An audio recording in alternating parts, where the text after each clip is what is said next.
Hi guys, today we'll talk about how to fix or how to solve the problem of not installed on Discord app. To know how to fix or how to solve not installed on Discord app, you should just go to settings. After that, you can click on apps, default apps, app settings. Here in this page, you will enter to the window of Discord and you can click. Then you will enter to the window of first stop and you can click OK. Here we'll enter to the window of storage.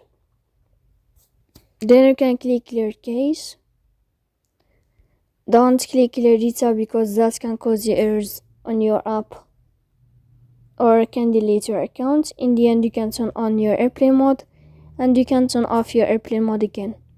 So please don't forget to support us by like and subscribe. See you next time in another video.